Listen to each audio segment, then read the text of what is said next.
O César o nada, la famosa frase de Julio César, que ha pasado a la historia como símbolo de arrojo y determinación, debe ser la misma que debe estar rondando ahora por la cabeza de la premier británica Theresa May. Desafiando a su gobierno y a su propio partido, May plantea un acuerdo pragmático para la salida del Reino Unido de la Unión Europea que puede impulsar a la libra esterlina hasta las 1,36 unidades frente al dólar, de concretarse. Lo malo es que mientras Julio César contaba con el apoyo de todos sus hombres, el gobierno británico hace aguas y las dimisiones de los partidarios de un Brexit duro y el ruido de sables ponen a la primera ministra al borde de la renuncia, lo que dejaría a la libra más cerca de las 1,25 unidades que de las 1,36 que decíamos antes. El bien común y la mejora de la economía parece ser lo de menos para los brexiters, que hacen buena aquella frase de Woody Allen: la vocación del político de carrera es hacer de cada solución un problema. En Radio Intereconomía, Mercado de Divisas. La actualidad del mercado financiero más grande del mundo, explicada por los mejores expertos. Presentado por Judith García y Raúl Castillo. Buenas tardes. Las dos fuerzas que luchan por imponer su visión del Brexit pueden mandar a la libra al cielo o al infierno. Por un lado, la primera ministra británica, Theresa May, y el gobernador del Banco de Inglaterra, que luchan por dar una visión optimista de la economía británica y por un Brexit suave. Y por el otro lado, un grupo notable de ministros conservadores encabezados por el exalcalde de Londres y ya exministro de Asuntos Exteriores, Boris Johnson, partidarios de una salida abrupta de la Unión Europea. Las espadas están en todo lo alto, pero ¿qué consecuencias tendría para la divisa británica que se impusiera uno u otro bando? Raúl Castillo, ¿qué tal? Buenas tardes. Muy buenas tardes, Judith. El futuro de la divisa británica está en manos de dos fuerzas contrapuestas. Por un lado, los partidarios de un Brexit suave, que pueden relanzar la divisa hasta la zona de los 1,36 unidades en caso de imponer su acuerdo con la Unión Europea. Por otro lado, están los detractores de este acuerdo, los Brexiters, que piden una salida más dura de la Unión Europea y que llevarían a la esterlina a niveles muy próximos a los peores momentos del post-referéndum, cerca de los 1,2500. A la primera ministra británica le ha salido un aliado inesperado en el gobernador del Banco de Inglaterra, Mark Carney, quien con un discurso optimista sobre la economía británica ha disparado un 60% las posibilidades de que haya una subida de tipos en la próxima reunión del mes de agosto. Esta noticia, de confirmarse, podría llevar a la esterlina a un gran rally de alivio, como indica el estratega de divisas del banco ING, Virat Patel. Tienes lo positivo, importante de la historia del Banco de Inglaterra, pero después tienes la historia negativa sobre el Brexit. Pesa demasiado. Lo que es seguro es que con cualquier noticia sobre subida de tipos, el cable estará cotizando en los 1,36. El elemento que se está descontando aquí, que ya hemos visto antes, es que las conversaciones sobre el Brexit están entrando en la prórroga. Y si hay un ganador en el último minuto, podríamos ver un gran rally de alivio.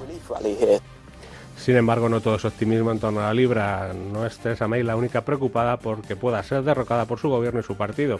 Los inversores en la libra dicen que la amenaza de agitación del Partido Conservador es una razón para evitar la moneda del Reino Unido. En medio de informes de que la primera ministra británica se enfrenta a más renuncias ministeriales, como las ocurridas este pasado lunes y martes del ministro para el Brexit, David Davis, y del exministro de Asuntos Exteriores, Boris Johnson, los estrategas advierten que una libra esterlina con problemas podría caer muy bajo y llegar a las 1,25 unidades si es derrocado la primera ministra en un desafío de liderazgo. Además, a pesar de los anuncios del Banco de Inglaterra, la economía sigue presentando datos preocupantes, como explica la analista de Bankinter, Esther Gutiérrez de la Torre. En Reino Unido existen importantes frentes de riesgo. Por un lado, el Brexit y por otro, cierto debilitamiento en su crecimiento que pensamos que va a seguir en próximos meses. Ante ello, el BOE, el Banco de Inglaterra, trata de mantener estable su divisa para, por un lado, no importar inflación, pero por otro, no penalizar adicionalmente el crecimiento. May habrá unido a su gabinete para avanzar en el Brexit, incluyendo propuestas para una zona de libre comercio para bienes industriales y agrícolas con la Unión Europea, basada en un reglamento común y un territorio aduanero combinado. Los mercados y Bruselas ven con buenos ojos la propuesta, pero los Brexiters consideran que el pacto, de hecho, mantiene al Reino Unido en el mercado común, mientras elimina su derecho de veto, por lo que la libra esterlina se adentra en un mar de volatilidad al capricho de quien gane esta partida de ajedrez. Y la rupia india recupera posiciones después de tocar días atrás mínimos históricos frente al dólar. La subida de los precios del petróleo fueron la puntilla para la divisa asiática, que sufre por los malos fundamentales de la economía del gigante asiático. Miriam Puelles, buenas tardes. Buenas tardes, Judith. La rupia india se recupera después de convertirse la semana pasada en la de peor desempeño del continente asiático, superando la zona de los $69 por primera vez desde el pasado jueves, hasta llegar a un nuevo mínimo histórico de 69,09 rupias por dólar americano. El récord de caída anterior estaba en 68,90 unidades y se estableció en 2016. Si bien la mayoría de las monedas han estado perdiendo terreno frente al dólar, la caída del 8% de la rupia en 2018 la convierte en la moneda de peor desempeño de Asia. Si la comparamos con otros mercados emergentes, solo las divisas de Argentina, Brasil, Rusia, Turquía y Sudáfrica han tenido un desempeño peor. El déficit comercial de la balanza de pagos es la principal causa de esta caída, a juicio de Anat Narain, profesor de la Escuela de Negocios SP James Institute. Tenemos un balance precario en nuestro déficit por cuenta corriente en este año fiscal, que es el peor en los últimos 6 años, cerca de 70.000 millones de dólares, y el Banco Central no puede cubrir la salida de capitales, lo que significa que tenemos que pedir prestado dinero para mantener nuestro balance estable.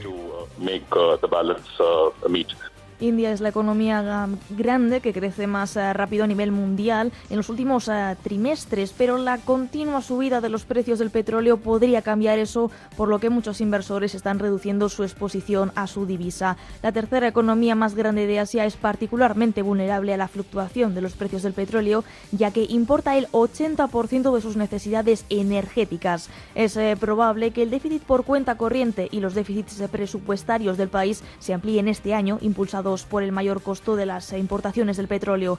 Cada aumento de $10 en los precios del petróleo perjudica el consumo indio en un 0,6% del Producto Interior Bruto.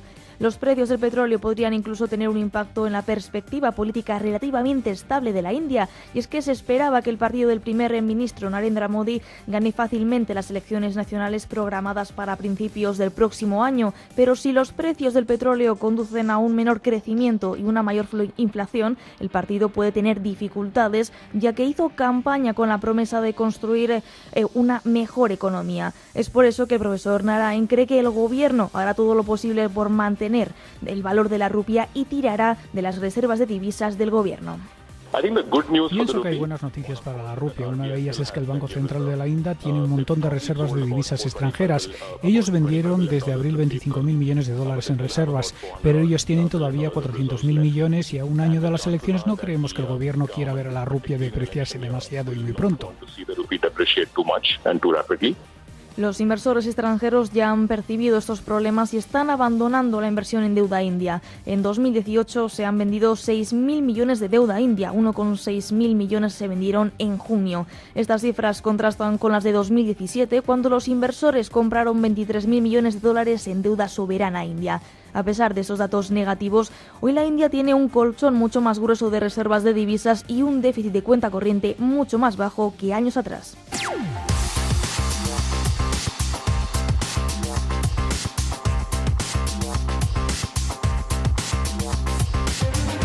Y un miércoles más tenemos que hablar de ese triángulo de las Bermudas que los traders minoristas de Forex que forman Chipre, su organismo regulador, la CISEC y la plataforma MetaTrader 4. Según un estudio realizado por el portal Finance Feeds, el 80% de los traders minoristas del mundo no tienen forma de saber si el slip page y la lenta ejecución de sus órdenes es cosa de la falta de liquidez en el mercado o es que su broker está retrasando la entrada de su orden a mercado para arañarle unos céntimos de sus beneficios, Raúl. Si alguna de las anomalías en torno a las que la ejecución de órdenes de los brokers minoristas, que son difíciles de controlar de fuera, esa es el slippage o desplazamiento del precio. Cuando un trader pone una orden a mercado, normalmente no se ejecuta al precio que él quería. La causa estandarizada de este problema es la liquidez, que es un bien escaso, y los segundos que tarda la orden en llegar desde que el operador hace clic en su ordenador hasta que llega al proveedor final de liquidez. El precio ya se ha movido, como explica Alejandro Rodríguez, fundador del portal de formación WinPips. Desde que tú ves el precio y le das clic al mouse, pasa un lapso de tiempo muy pequeño, que se llama tiempo de ejecución, en el que el broker ejecuta la orden y la coloca en el mercado. Y como el mercado se está moviendo continuamente, puede ser que en esas fracciones de segundo el precio se haya movido esos 3 pips. Para minimizar el deslizamiento es conveniente no operar cuando existe mayor volatilidad de la esperada en el mercado. Esta razón estándar está muy bien para jurisdicciones serias como Australia, Reino Unido y Estados Unidos, donde los reguladores obligan a cargar todos los datos de los brokers para observar si las órdenes se han ejecutado al mejor precio posible para el cliente. De hecho, el broker FXCM tuvo que pagar una multa en el Reino Unido de 16,9 millones de dólares tras comprobarse en agosto de 2013 y en enero de 2014 que sus clientes habían perdido más de 15,5 millones de dólares porque el broker no les había dado el mejor precio posible en la ejecución de las órdenes. Según el estudio hecho ahora por el portal Finance Feeds, el 80% de los traders minoristas de todo el mundo no comprenden en absoluto cómo se aplica la lentitud de ejecución y el deslizamiento a sus cuentas, y lo que es peor, no pueden impugnarlo, medirlo o probar o medir lo que habría ocurrido en una operación específica si se hubiera ejecutado de manera correcta. Según el responsable de Awareness Forest, Stephen Ward, la mala ejecución de órdenes provoca un caos en la operativa de los traders que le hace que pueda salir de manera incorrecta de la operación la mayoría de las ocasiones. El no retrasar en la cuenta las órdenes ejecutadas a tiempo al nivel de precios correcto da una red de resultados positivos, mientras que el retraso exagerado de órdenes en una cuenta grande causa un masivo deslizamiento del precio. Órdenes de entrada mal ejecutadas o no ejecutadas crean un desequilibrio en el nivel de órdenes, haciendo imposible una salida adecuada de la operación. Según el estudio de FinanceFeeds.com, el 80% de estos traders son los clientes de 1.241 brokers que usan la plataforma MetaTrader 4, de los cuales 150 tienen licencia europea a través del regulador de Chipre, la CISEC, que sí estaría obligada a controlar la ejecución de precios tal y como señala la nueva normativa europea MiFID II. Sin embargo, no consta hasta el momento que lo haga. Y polémica en Colombia por la paralización por parte del nuevo presidente Iván Duque de la ley del anterior gobierno que proponía quitarle 3 ceros a la cotización del peso colombiano.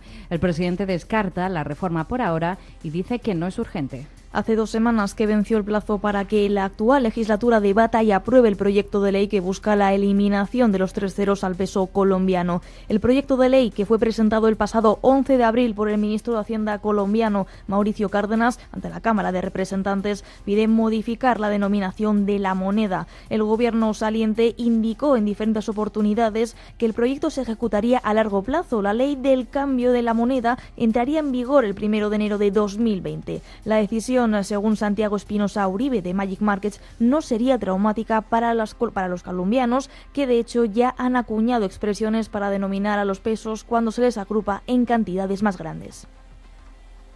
En principio, quitarle 3 ceros al peso colombiano no haría ninguna diferencia. Es poco más o menos lo que ya estamos haciendo cuando decimos que algo vale 3 lucas en lugar de 3.000 pesos. Si algo valía 1.300, ahora vale 1.30 y listo, fin del enredo. Argentina, México y Brasil ya pasaron por esto.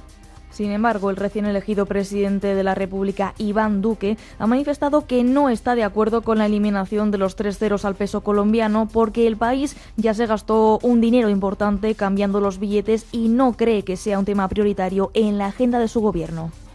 Más que quitarle 3 ceros al peso para tener que hacer una nueva emisión de billetes, lo que necesitamos es la contundencia de las autoridades para quitarle a las FARC todos los bienes escondidos, para desarticular sus caletas y que se entienda muy bien que los dineros escondidos de esa organización, los que tienen contestaferros que no estén utilizando para reparar a las víctimas, debe implicar que los cabecillas pierdan todos los beneficios y les caiga todo el peso de la ley.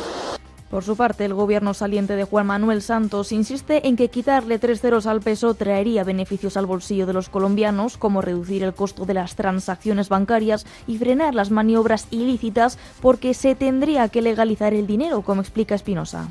Por un lado, es una estrategia para quitarle valor al dinero mal habido y encaletado. Directa o indirectamente, todos tendremos que cambiar nuestro dinero viejo por dinero nuevo. Y en la mayoría de los casos los bancos se encargan. Pero si usted es un mafioso con muchos billetes escondidos debajo del colchón, le va a tocar gastarse esa plata rápido o la va a perder. Varios de los sectores de la economía han manifestado su inconformidad con la iniciativa. Por ejemplo, los comerciantes no consideran que eso sea una prioridad y los banqueros tampoco. La discusión sobre la pertinencia de eliminar los 3 ceros al peso colombiano seguirá su curso en el Congreso de la República con la nueva legislatura, la cual, por cierto, se inicia el 20 de julio. Nos separan 15 minutos de las 3 de la tarde. Vamos a hacer una pequeña pausa y enseguida continuamos con el análisis a la vuelta.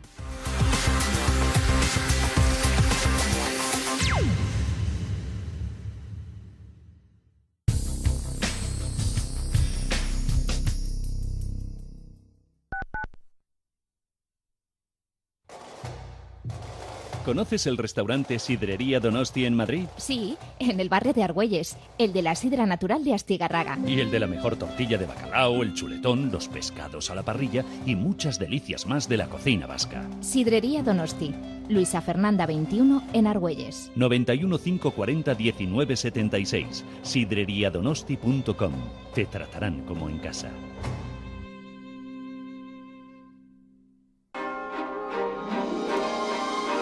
Tal vez lamente no haber escuchado un buen consejo para invertir.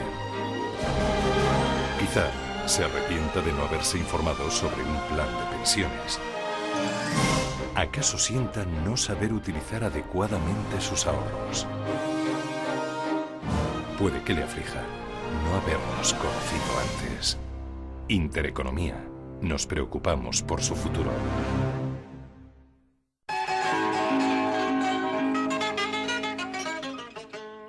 El voluntariado es la piedra angular de Cáritas Madrid. Sin ellos, no podríamos llevar a cabo nuestros proyectos y acogidas. Son 9.770 los voluntarios que están comprometidos con la acción social de Cáritas Madrid. Personas que ofrecen acogida y acompañamiento a las familias con calidad y calidez, desde el corazón. Cáritas Madrid, tu compromiso mejora el mundo. La Hora de Miguel Ángel es un programa dedicado a la salud y la prevención de enfermedades. Con un lenguaje claro y sencillo, te explica cómo llevar una vida saludable. Es un espacio educativo para entretenerte, hacerte pasar un rato agradable y servirte de compañía. La Hora de Miguel Ángel, todas las noches, de 1:30 a 5 de la madrugada, en Radio Intereconomía.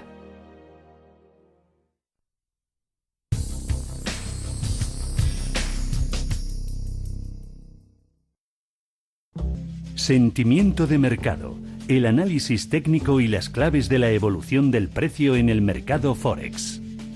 Y como todas las semanas, cuando llegamos a esta hora, llega el momento de analizar el mercado de divisas. Hoy con nosotros, Juan Enrique Cadiñanos, director de Admiral Markets para España, Italia y Latinoamérica. Juan Enrique, muy buenas tardes, ¿qué tal? Muy buenas tardes. Lo primero que queríamos preguntarte es por esa montaña rusa que vive la libra esterlina. Por un lado, los partidarios del Brexit suave, con Theresa May a la cabeza, y el Banco de Inglaterra con su gobernador Mark Carney, que parece deslizar que en agosto puede haber subida de tipos.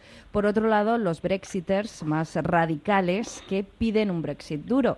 Teniendo en cuenta que, según quien gane la pelea al cable, puede ir a los 1,36 o caer a los 1,25, ¿cuál es la estrategia para operar la libra en estos momentos?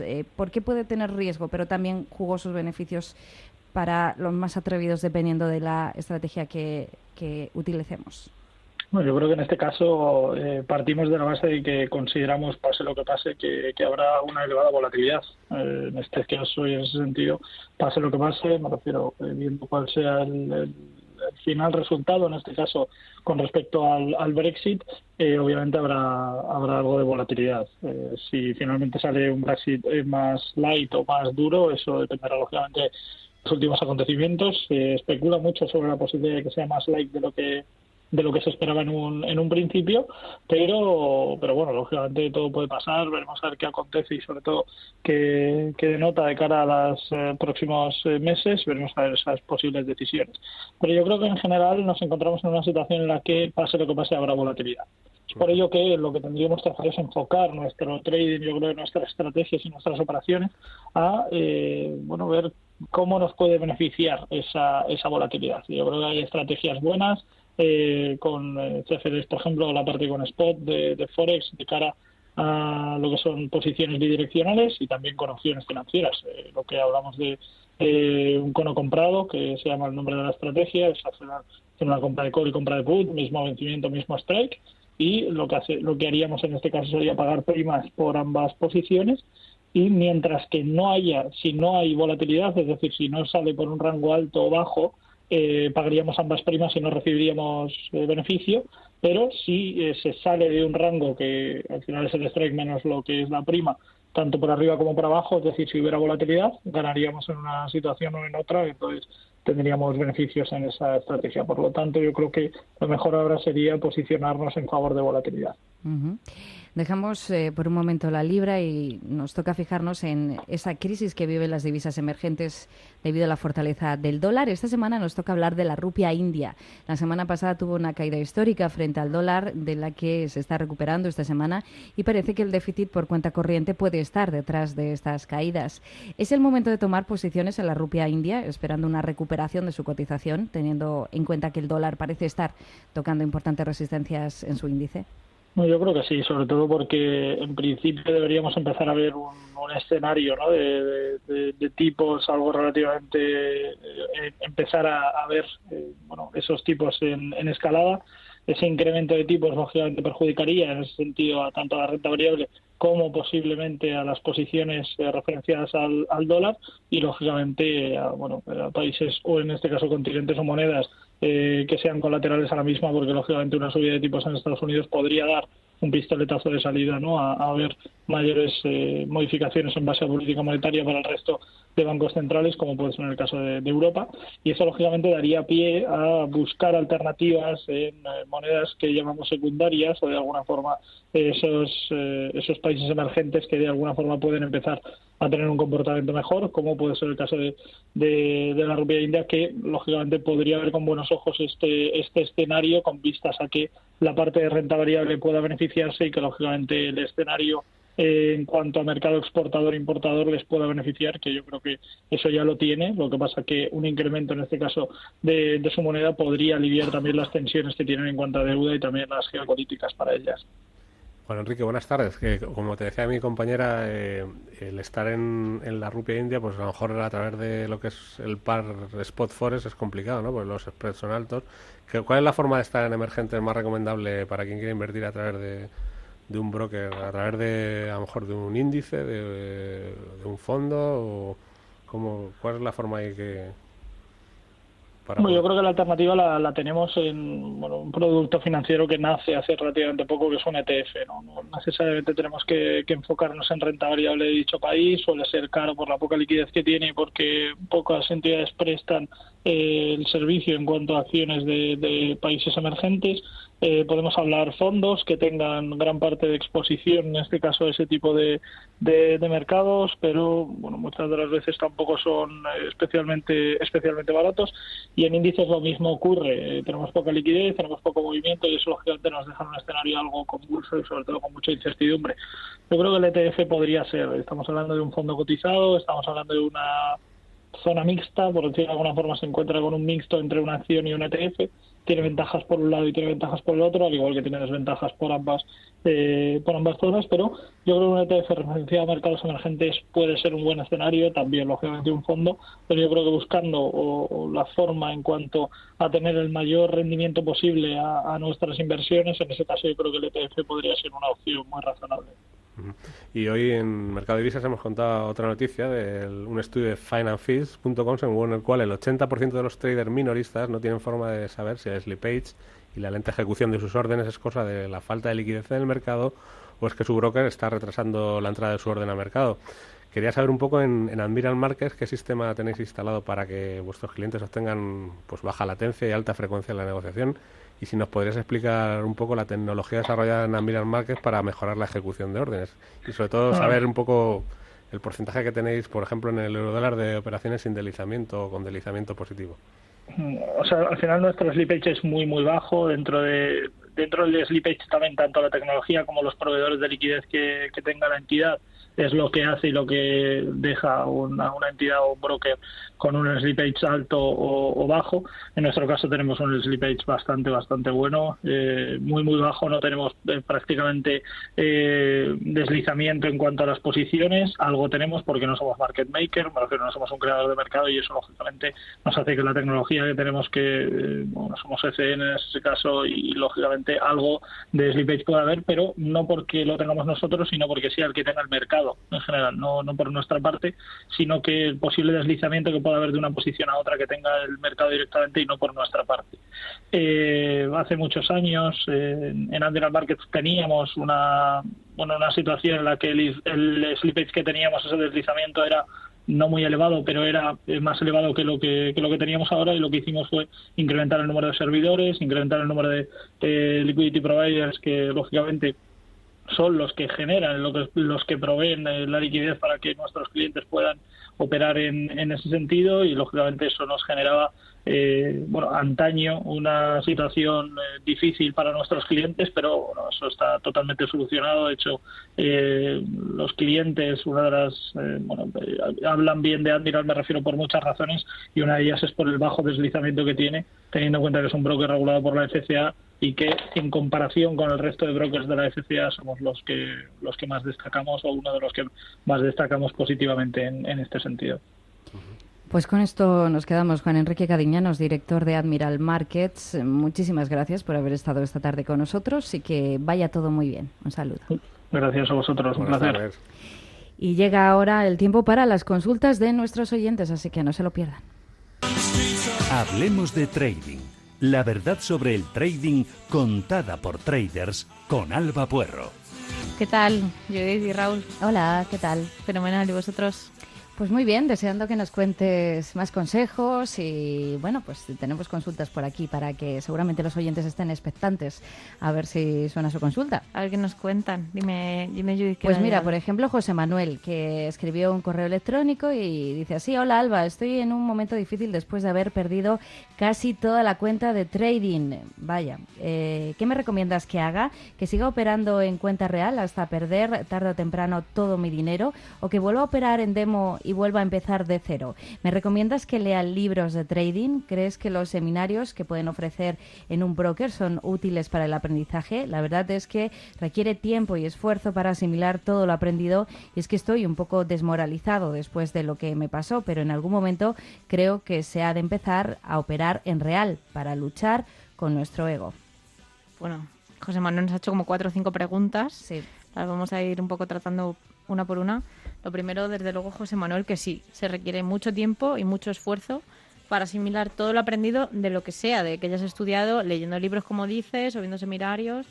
Ya si lo que dice, ¿cree que los seminarios que puede ofrecer un broker son útiles para el aprendizaje? Bueno, sí que te cuentan cosas básicas de trading para operar y demás, pero sí que están un poco enfocados a venderte algo, ¿no? O a venderte una cuenta o venderte un estilo de operativa. Yo creo, Raúl, que todo el que esté registrado en un broker ha recibido emails de operativa, la Black Mamba, la no sé qué, la no sé cuánto. Y, hombre, te enseñan algo, pero realmente no te enseñan con modo didáctico, sino para que tú cojas y te pongas un poco a replicar lo que ellos te dicen. Entonces, no sé, José Manuel, qué operativa tienes, porque dices, después de haber perdido casi toda la cuenta de trading, que qué me recomiendas que haga, que si sigas operando en real. Yo no sé qué operativa tienes. De nuevo, los oyentes sí que nos podían contar un poco más si siguen alguna operativa concreta, o si José Manuel, por ejemplo, pues está entrando y saliendo un poco porque, pues no sé, por zonas, no lleva mucho tiempo trabajando una operativa. Hay que elegir una operativa, trabajarla,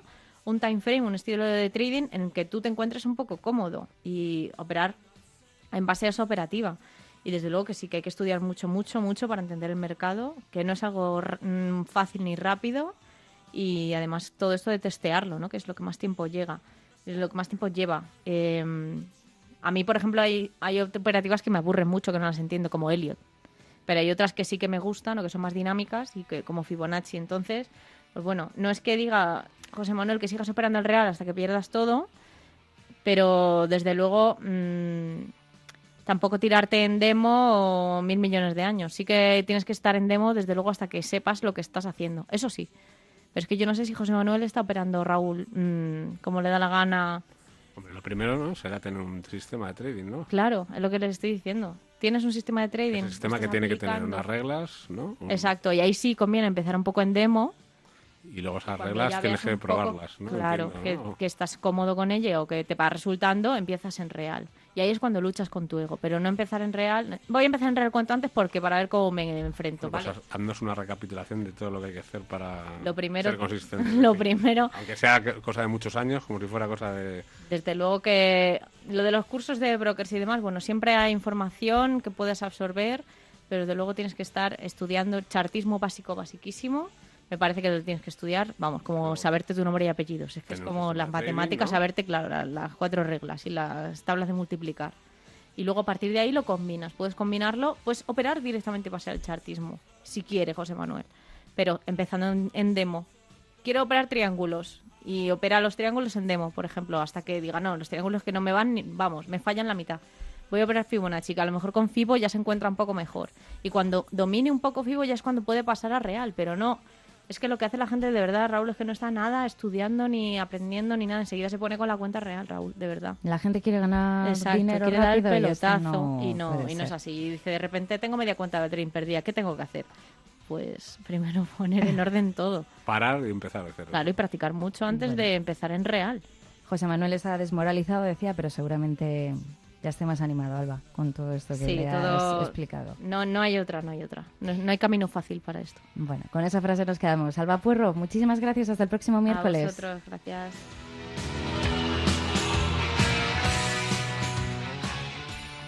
Bueno, pues ya saben cómo contactar con nosotros y si no, no se preocupen porque se lo voy a recordar yo en los próximos minutos. Si tienen cualquier duda que preguntarnos sobre el mercado de divisas, el correo que tienen que apuntar es mercadodivisas@intereconomia.com, mercadodivisas@intereconomia.com. También, si lo prefieren, nos pueden escribir un WhatsApp o mandarnos un audio, un mensaje de voz al teléfono 644 87 18 47. Apúntenselo en el teléfono 644 87 18 47. Y cuando llegamos a las 3:02 vamos a analizar las criptodivisas.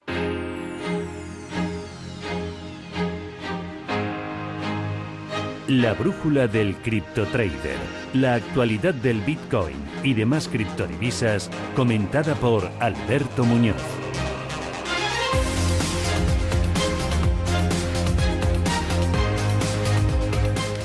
Y ya tenemos con nosotros una semana más a nuestro experto en criptodivisas. Él es Alberto Muñoz y es profesor de Estadística y Economía Aplicada de la UNED. Muy buenas tardes, Alberto, ¿qué tal? Buenas tardes, Judith y Raúl. Muy buenas tardes. Comenzamos con la vista puesta en la actualidad de estos días, en la CBOE, la mayor bolsa de futuros del mundo, porque ha solicitado lanzar ETF sobre Bitcoin ante la Comisión de Bolsa y Valores de los Estados Unidos, ante la SEC. ¿Cómo puede cambiar el panorama actual si efectivamente se obtiene ese visto bueno por parte del regulador estadounidense? No hay que olvidar que la SEC ya rechazó hasta en 2 ocasiones la solicitud de ETF Bitcoin el año pasado, escudándose un poco en que el sector criptográfico carecía de regulación en el extranjero. Bueno, pues parece que esto sí que puede ser la buena, ¿no? Digamos, al menos tiene bastantes más posibilidades que las otras veces en las que se ha pedido un ETF. Tenemos que tener en cuenta que desde diciembre, que se lanzaron los futuros sobre Bitcoin precisamente en el CBOE y luego en el CME, pues ya teníamos desde entonces un instrumento de cobertura para poder operar en criptodivisas, en concreto en Bitcoin. Entonces, hace poco, en junio, hubo una petición por parte de una gestora que se llama VanEck y ahora tenemos la del CBOE. Yo creo que alguna de las dos sí que puede tener bastantes posibilidades de cuajar, porque ahora la SEC no se puede escudar en una de las excusas que ponía y es que no había ningún instrumento derivado de cobertura para poder defenderse, o sea, cubrirse en caso de que hubiese bajadas en el Bitcoin, ¿no? Aparte, bueno, los ETFs, esto es muy importante también, se van a emitir seguramente sobre el futuro del Bitcoin, que sí que es un activo regulado, con lo cual no habría ningún inconveniente. Está por ver qué dice la SEC, pero si esto fuera hacia adelante, pues está claro que son muy buenas noticias para el sector. A la tercera sería la vencida. ¿Y cómo puede cambiar todo esto? Sí. Sí, bueno, hombre, sería positivo para el mercado y seguramente Bitcoin pues subiría con bastante fuerza, eso está claro. El Bitcoin, que lo hemos visto subir también estos días de atrás, después de que países como Tailandia y Malta anunciaran la entrada en vigor de una serie de regulaciones para las criptomonedas y blockchain. También nuevas regulaciones en Corea del Sur, un mercado cripto muy importante que no hay que pasar por alto. Poco a poco parece que los países van tomando más en consideración el mundo de las criptodivisas, ¿no? Sí, efectivamente. De hecho, vamos, si queréis podemos repasar muy brevemente en qué consisten precisamente esas nuevas regulaciones, aunque ya, bueno, de antemano os adelanto que creo que van por el buen camino y yo creo que es hacia donde debe dirigirse un poco toda la industria de las criptodivisas, ¿no? Por un lado, fijaos, en Tailandia, lo que va a entrar en vigor a partir del próximo 16 de julio es varios decretos, entre ellos uno que regula las ICOs, las ICOs, ¿vale? Que van a obligar a registrarse en el regulador de Tailandia y además pues habrá que pedir una licencia para operar al Ministerio de Economía de ese país. Y por otro lado, un decreto que regula los intercambios con criptodivisas, de tal forma que tanto el tener criptodivisas como patrimonio se va a gravar y también pues el pago con criptodivisas se le va a aplicar el IVA. Eso en cuanto a Tailandia. En el caso de Malta, pues se ha creado todo un marco regulatorio relativo a las criptodivisas, se ha creado una autoridad de la innovación digital, se va a crear un registro de proveedores de servicios de tecnología y de certificación de acuerdos, y también se va a regular las ICOs, las ICOs, o sea que bastante bien. Y en el caso de Corea del Sur, pues hay rumores de que es muy probable que se regulen las ICOs, que como recordaréis están prohibidas ahora mismo en Corea del Sur, y se van a regular para poder volver a retomarlas. También se van a aplicar impuestos a las criptodivisas, se va a considerar a los exchanges de Corea del Sur, se les va a considerar instituciones financieras reguladas. Bueno, en líneas generales todo esto va un poco en el camino que marcó la última reunión del G20, en el que se anunciaba que la idea era un poco crear una normativa uniforme a nivel internacional en el tema de criptodivisas para regularlas de la misma manera en todos los países. Esto se veía muy complicado, pero bueno, parece que de momento no va mal la cosa. Sí, los pasos que se están adoptando pues van por buen camino, yo creo. Pero por el contrario, fijaos, si nos vamos al caso de la India, pues resulta que esta semana han anunciado que mantenían el veto a operaciones bancarias que estuviesen relacionadas con criptodivisas, con lo cual sí que hay países que parece que son más reacios a unirse a este movimiento, ¿no?, de regulación a nivel internacional, que busca un poco armonizar y poner pautas a un sector que de otra manera, claro, se presta a todo tipo de estafas y de operaciones ilegales, ¿no? Entonces, bueno, en este sentido veremos a ver, pero bueno, está claro que Malta apuesta muy fuerte, Suiza seguramente también en breve se apuntará, Corea del Sur se ha dado cuenta del error y está reaccionando, mejorando la regulación, etcétera. ¿Y nuestro país en qué punto está? España. Bueno, en el caso de España hay visos. En el Congreso de los Diputados recientemente se ha aprobado algo de normativa ya. Me consta que la CNMV está planteándose cómo regular las ICOs. O sea que, bueno, también parece que vamos en el buen camino. Estamos en camino. Sí. Tendrá que ir un poco armonizado, ¿no?, con lo que haga la Unión Europea, entiendo. Claro, eso es un poco. De hecho, España está en ese grupo de países que precisamente apuesta por armonizar con toda la Unión Europea la normativa para que sea más clara y más transparente y más sencilla, lógicamente. Y bueno, y seguimos como todos los miércoles descubriendo nuevas monedas digitales, ¿no? Turno para saber más de Icon, una criptodivisa creada por 2 surcoreanos, ¿no?, que llegó a calificarse de proyecto prometedor. ¿Qué más podemos saber sobre esto, Alberto? Bueno, pues Icon es una criptodivisa muy curiosa, ahora veréis por qué. Su ticker es ICX, ¿vale? Ocupa el puesto 23 en CoinMarketCap por capitalización, tiene 563 millones de dólares de capitalización y fue creada efectivamente por 2 coreanos, Sung-Wan Kim y Gail Kang, pero realmente la empresa que está detrás es una empresa surcoreana llamada Daily Financial Group, que también es la propietaria del exchange CoinNan, ¿vale? Y es un token relativamente reciente, porque se debe cotizar en noviembre de 2017. O sea que tampoco tiene mucho histórico, aunque sí que es cierto que ha multiplicado por 3 su precio.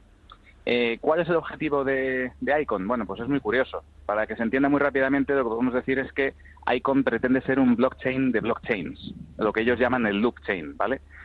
Icon en realidad es una aplicación práctica de lo que deberían ser las criptodivisas, que no tienen por qué solo ser un medio de pago, sino que también puede ser una herramienta útil en la práctica para transmitir información. En este sentido, lo que pretende Icon es enlazar diferentes libros contables, diferentes blockchains, ¿vale?, entre sí, es decir, permitir la comunicación entre blockchains, ¿vale? ¿Cómo lo hacen? Pues utilizando un token que se llama ICX, que es precisamente Icon, con el cual pueden comunicarse. Luego, aparte de eso, pues uno de los fundadores de Icon es un experto en inteligencia artificial y ha creado un algoritmo propietario, se llama Da Vinci, con el que se permite, digamos, la asignación de recompensas de forma justa a todos los nodos que digamos, participan en Icon. Y para que os hagáis una idea ya más práctica, más aplicada, digamos que Icon, pues por ejemplo, permitiría, para que os hagáis una idea, unir el blockchain, por ejemplo, de hospitales o de empresas de seguros con el blockchain de universidades o de agencias de empleo. Es evidente que son sectores que tienen que tener información compartida porque les interesa, y mediante Icon sería posible enlazar la información que hay en un blockchain de esos sectores con el blockchain de otros sectores. Esto sería un poco como una criptodivisa de criptodivisas, es decir, que pudieras convertir unas en otras o algo así. Una especie no va por ahí, sino que permitiría, digamos, que si tú tienes una red construida sobre un blockchain y hay otra información que está almacenada en otro blockchain distinto, pues que se pueda intercambiar información entre ellas, que se puedan comunicar. Esa es la idea de Icon. ¿Y cuál ha sido la aceptación de Icon durante todo este tiempo, desde su creación? Pues de momento no tengo datos al respecto. Sí que me consta que están intentando pues hacer acuerdos en los sectores que os decía, hospitales, seguros, universidades, etcétera, porque buscan eso, interconectar sobre todo información entre sectores cuya información es delicada, digamos, ¿no? Y que que esté compartida de forma segura. Ese es un poco el objetivo. De momento no me consta ninguna colaboración importante, pero bueno, están en ello. Date cuenta que en fin, realmente el token lleva desde noviembre del año pasado, es que lleva un poquito. Pues muy interesante todo lo que vamos aprendiendo contigo, Alberto, de esta criptodivisa y muchas más que nos quedan por aprender con todas las que hay. Así que eso lo dejaremos para próximos días. Muchísimas gracias de momento por haber estado acompañado un miércoles más en este programa y por darnos esas claves del apasionante mundo de las criptodivisas. Te esperamos el próximo miércoles. Adiós. Hasta el miércoles que viene. Chao, chao, chao. Como todas las semanas llega el momento de presentar a traders que pueden aportar conocimiento y otras formas de ver el mercado a los oyentes de Mercado de Divisas. Y tenemos hoy con nosotros a José Luis García, CEO de Enbolsa.net. José Luis, muy buenas tardes. Hola, muy buenas tardes. ¿Qué tal, Judith? ¿Qué tal? Bueno, como sabes, este es un programa dedicado al mundo de divisas y desde vuestra amplia experiencia en mercados financieros, como también en formación de traders, queríamos que nos dijeras un poco bajo tu punto de vista cuáles son los principales errores que cometen los traders de divisas a la hora de empezar a operar en el mercado Forex. Bueno, es que la palabra exacta de errores y empezar, yo te diría que todos, ¿no? Se cometen todos los errores, pero por puntualizarte, ¿no? Digamos, hay como dos etapas, ¿no? Los errores podemos dividirlos en dos etapas. Una primera etapa, que es el error que se comete en la fase de inconsciencia, que le llamo yo, ¿no? La fase de inconsciencia es cuando alguien se acerca a un mundo nuevo, ¿vale? En este caso hablamos del mundo de la especulación, ¿vale? De la inversión y especulación en mercados de divisas, donde, bueno, pues se acerca a ese mundo por distintas razones, porque tiene un amigo, porque se le ha dicho un vecino, porque en el trabajo tiene alguien que le ha comentado algo relacionado al mundo de divisa. Entonces hay un primer acercamiento. En ese primer acercamiento es el acercamiento que yo suelo llamarle acercamiento de la inconsciencia, y es en el que vas con mucha confianza, como que esto es fácil, como que tu amigo o tu vecino o tu compañero lo está haciendo y por supuesto te lo ha contado porque le va muy bien. Entonces tú entras, empiezas y como tengas la mala suerte de que se te dé bien las 2 o 3 primeras veces, pues luego incluso puedes llegar a cometer errores mucho más graves. Pero en esa etapa de inconsciencia, lo que uno se da cuenta o llega a ser consciente de que esto al fin y al cabo no es más que una profesión y que es muy difícil. El mundo del trading, y más el trading de divisas, que digamos es la parte más top del trading, ¿no? Es una profesión como otra cualquiera. Cuando hablamos de un trader profesional, estamos hablando de una profesión. En mi vida, yo soy trader profesional, yo no hago otra cosa, solo me dedico 8 y 10 horas al día a hacer lo mismo de lunes a viernes, por tanto, lo mío es una profesión. Y como cualquier otra profesión, como puede ser un médico, un periodista o un abogado, necesita una formación, necesita una serie de fases que tiene que ir pasando para poder llegar en un futuro a ser un profesional real y eficiente dentro de ese sector de la economía o dentro de ese sector del mercado, ¿no? Y esa etapa de consciencia la tomas cuando ya has perdido, digamos, 1 o 2 cuentas y te has dado cuenta que o te formas o nada. Y luego está la segunda etapa que te comentaba, Judith, que es cuando ya eres consciente de que esto es difícil y que hay que formarse. Y entonces entramos en la etapa de formación. Tú ya te formas, te preparas, busca una empresa como la mía, por ejemplo, como Enbolsa, que forma a traders, o como muchas que hay en el mercado, y te dan el conocimiento, te dan la práctica y te lanzas al mercado. Y ahí estaría la segunda fase de errores, que son los errores pues que todos cometemos, ¿no? Errores clásicos de no ser estricto con las normas del método, no ser rígido con el sistema que utilizamos, errores como por ejemplo la gestión del riesgo, no gestionar correctamente la cantidad de inversión en cada operación, no gestionar correctamente el total de las posiciones que tienes en cada momento abierta en riesgo en una cartera. O el típico error que cometen muchos, que es que utiliza una metodología y de repente la metodología no le va bien, falla 3 veces y de repente cambia el método completamente y empieza con un método nuevo. Yo te diría que esos son, digamos, los errores más básicos y más normales. Una vez que ya vas comprendiendo cómo se mueve el mercado y vas entendiendo cuáles son las bisagras o los movimientos normales del mercado, cómo suele funcionar, entonces empiezas a alcanzar ya una velocidad de crucero en el mundo del trading. Y eso es a partir de esa velocidad de crucero, que es lo que llamo yo el punto de break-even, en el que ya ni ganas ni pierdes, ahí puedes empezar a despuntar ya como profesional. Pero bueno, más o menos eso serían las dos. Todo lleva su tiempo, ¿no? Esto Hombre, claro, por supuesto, como, no cualquier otra posición. Pero sin embargo, si te fijas, Judy, es curioso, porque conocerás seguramente, o pasarán por vuestros programas y tal, mucha gente que está muy defraudada con el mundo del trading, porque le ha ido muy mal, porque ha perdido dinero y tal.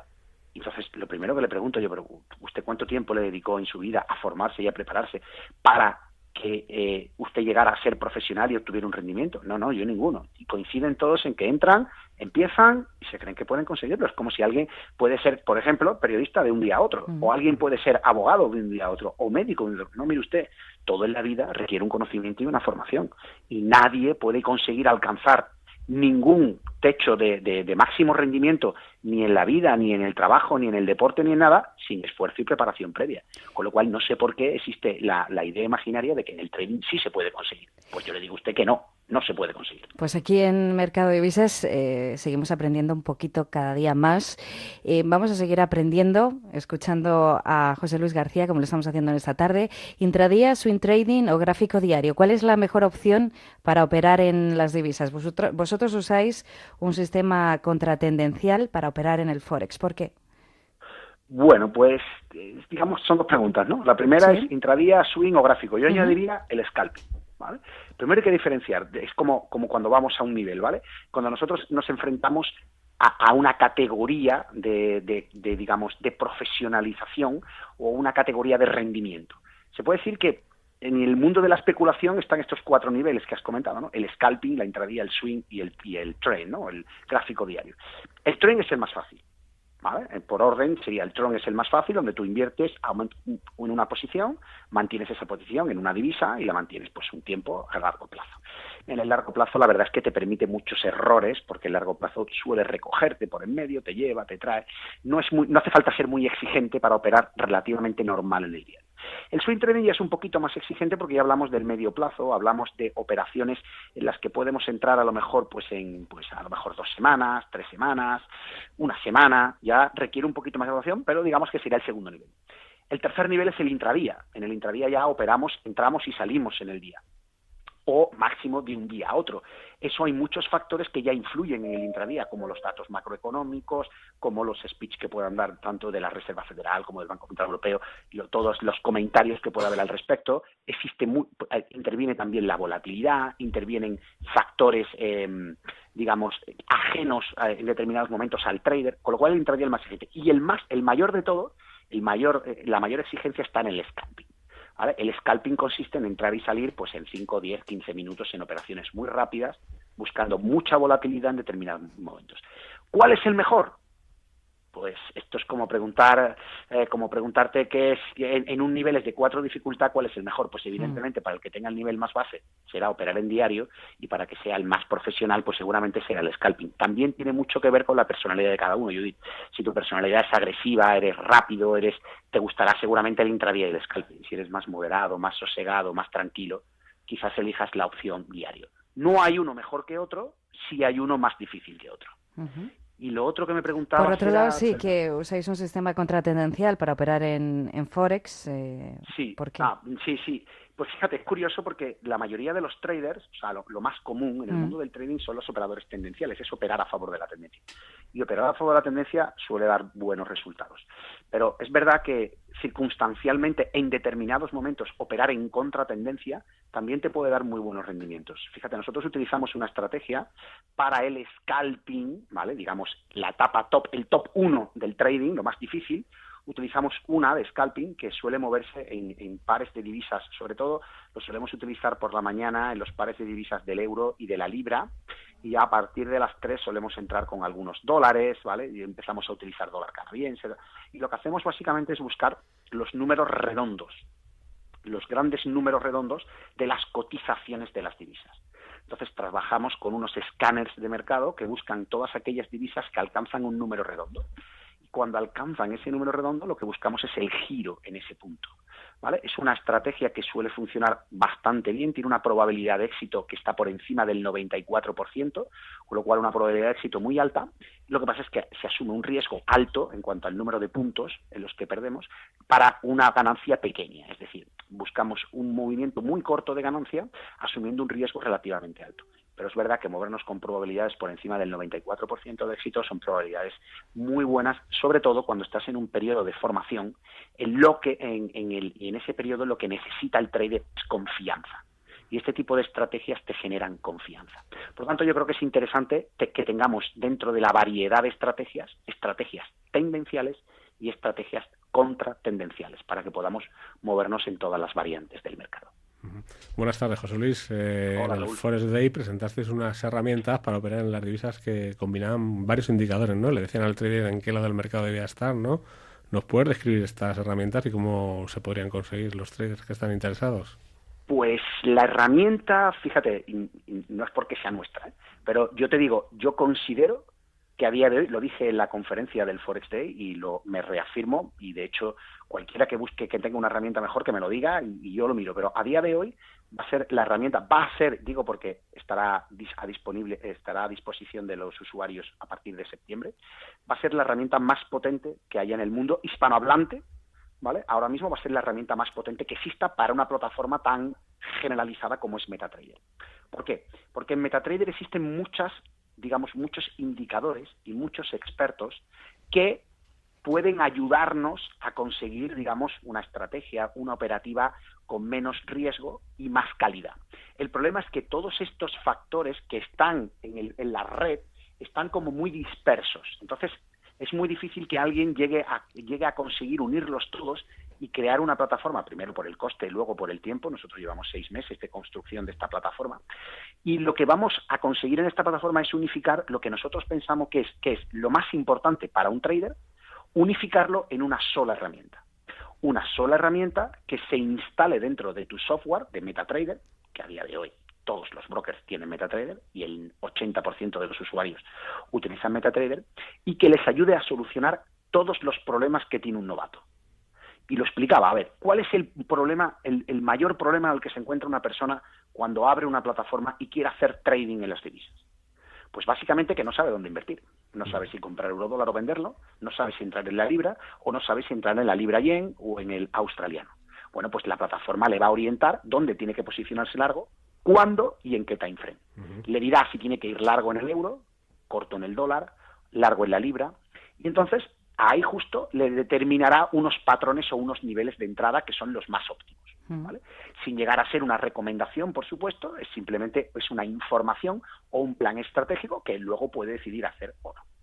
Una vez que el usuario decide plantearse la opción de hacer un plan estratégico largos en el eurodólar, por ejemplo, el segundo problema que se encuentra el usuario es que va a meter la orden, pero no sabe muy bien cómo meter el precio de entrada, cómo gestionar el stop, si el objetivo, me pasa es que me voy muy pronto y no consigo alcanzar el máximo rendimiento del objetivo.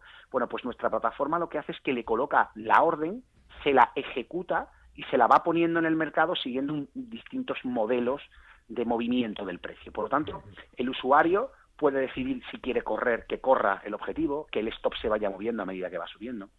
Luego tiene un gestor de alertas muy importante.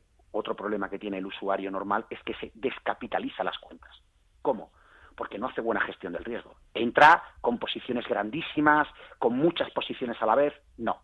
La plataforma bloquea ese tipo de opciones, de manera que le calcula exactamente el lotaje con el que tiene que entrar para el dinero que tiene en la cuenta. De manera que el cliente nunca puede especular por encima de sus posibilidades económicas. Todo ello para hacerle mucho más fácil la vida al inversor y todo ello a partir de septiembre, ¿nos has dicho, José Luis, esta herramienta? Claro, todo a partir de septiembre pensamos tenerla disponible, el otro día hicimos una presentación inicial, y que todo eso, como digo, pues le ayude a cometer menos errores en la fase inicial. Pues estaremos muy pendientes a partir de septiembre de todas estas novedades que nos avanzas aquí. José Luis García, CEO de Enbolsa.net, muchísimas gracias por habernos dedicado unos minutos de radio y que vaya todo muy bien. Gracias a vosotros, Judith, un saludo. Muchas gracias. Pues sí, mucho tiempo para más, Raúl, pero ¿de qué tenemos que estar pendientes en las próximas horas? Pues muy pendientes ahora a las 4 de la tarde de la reunión del Comité del Banco de Canadá, que hay un 95% de probabilidad de que se suban tipos de interés y eso moverá mucho lo que es la divisa, el par dólar canadiense. También de otros asuntos, ¿no? Hay que estar pendientes. Sí, tenemos una declaración del gobernador Mark Carney a las 5 de la tarde, 5:30, y mañana habrá que estar pendiente de la inflación, del informe de inflación de Estados Unidos. De momento está el mercado muy tranquilo, esperamos que ahora empiece la agitación y el movimiento. Pues la libra frente al dólar está en 1,3262 en estos momentos. Sin tiempo para más que para decirles que sigan en la sintonía de Radio Intereconomía, que enseguida empieza a cierre de mercados con Javier García Viviani, que les tendrá informado de todo lo que ocurre en bolsa, y nosotros regresamos el próximo miércoles. Todavía nos quedan unos cuantos programas por delante, Raúl. Así que nuestros oyentes, ya saben, el próximo miércoles, puntuales, como siempre, a las 2:30. Aquí les esperamos. Adiós.